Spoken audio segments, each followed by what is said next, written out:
ये खबर SGT university द्वारा प्रस्तुत की गई है।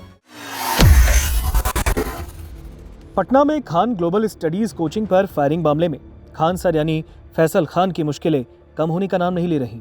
पुलिस ने 2 सुरक्षा गार्डों के अलावा खान सर पर भी एफआईआर दर्ज की है। अब यह मामला भारतीय न्याय संहिता यानी बीएनएस की धारा 109 जिसमें हत्या की कोशिश और आर्म्स एक्ट के तहत दर्ज की गई है। ऐसे में चलिए आपको बताते हैं कि इस धारा के तहत खान सर को कौन कौन सी सजा हो सकती है, क्योंकि ये जानना बहुत जरूरी है। दरअसल खान सर की कोचिंग के बाहर हुई फायरिंग में कदम कुआं थाने में दर्ज मामले की जांच में कई तथ्य सामने निकल कर आए। मामले से जुड़ा नया वीडियो सामने आने के बाद खान सर पर भी एफआईआर दर्ज की गई। पुलिस ने आर्म्स एक्ट और झूठी सूचना के आरोप में मामला दर्ज किया। खान सर के 2 सुरक्षा गार्ड जेल भी जा चुके हैं। पुलिस की ओर से धारा 109 जिसमें हत्या की कोशिश, उसके तहत मामला दर्ज करने के बाद अब खान सर पर भी गिरफ्तारी की तलवार लटक गई है। आपको बता दें कि भारतीय न्याय संहिता यानी बीएनएस में हत्या के प्रयास से जुड़ी पुरानी आईपीसी धारा 307 को अब बीएनएस की धारा 109 में बदल दिया गया है। पुलिस ने खान सर पर इसी धारा के तहत मामला दर्ज किया। अब इसके तहत 10 साल तक की जेल और जुर्माने का प्रावधान है। अब इस धारा में अग्रिम जमानत भी नहीं मिलती है। भारतीय न्याय संहिता यानी बीएनएस की धारा 109 के तहत पुलिस संगीन और गैर जमानती अपराध के तहत कार्रवाई करती है।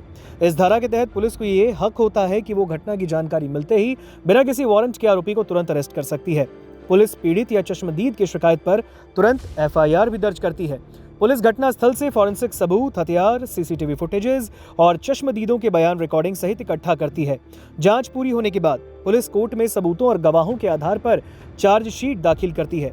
भारतीय दंड संहिता की धारा 109 के तहत उन लोगों पर कार्रवाई होती है जो खुद अपराध नहीं करते, लेकिन अपराध के लिए किसी को उकसाते हैं या फिर साजिश रचते हैं या फिर अपराध को अंजाम देने में अपराधी की मदद करते हैं।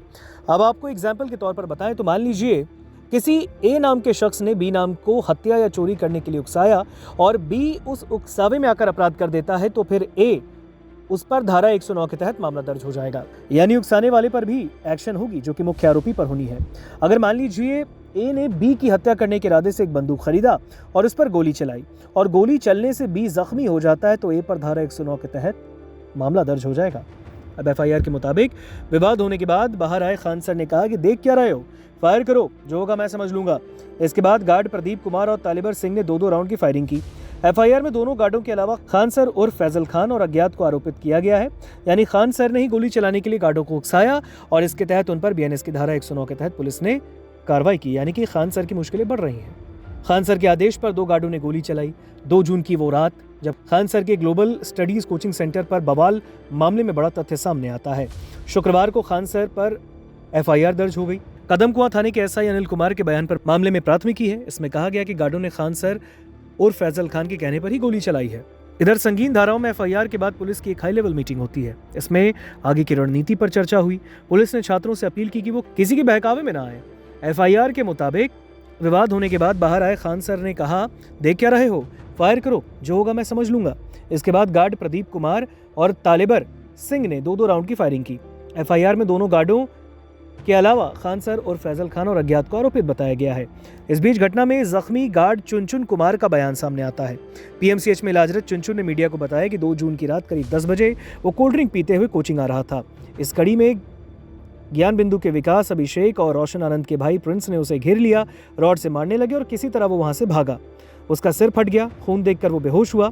चुनचुन ने यह भी बताया कि घटना के समय खान सर कोचिंग स्थित अपने चैम्बर में थे। उन्होंने उसे बिठाया, सारी बात पूछी। गार्ड ने बताया कि हमलावरों ने धमकी दी कि 3-4 दिनों में कोचिंग को बम से उड़ा देंगे। पूरी घटना ज्ञान बिंदु के डायरेक्टर रोशन आनंद का कॉल आने के बाद हुई है। गार्ड ने बताया कि सबके पास हथियार थे और दोनों ओर से फायरिंग हुई। हालांकि फायरिंग किसने की वो ये नहीं देख सका। गार्ड के हथियारों की एफएसएल से जांच कराई जा रही है। उसके बीच ये सवाल भी है कि आखिर खान सर के बयानों में विरोधाभास क्यों रहा। 2 जून की रात की घटना के तुरंत बाद उन्होंने कोचिंग पर हुई कई राउंड फायरिंग का आरोप लगाया। हालांकि बाद में इससे वो मुकर गए। उन्होंने कहा कि फायरिंग हुई, लेकिन किसने की नहीं पता। उनका एक वीडियो भी सामने आया जिसमें वो 8 से 10 खोखे सड़क पर पड़े दिखाई देने की बात कह रहे हैं।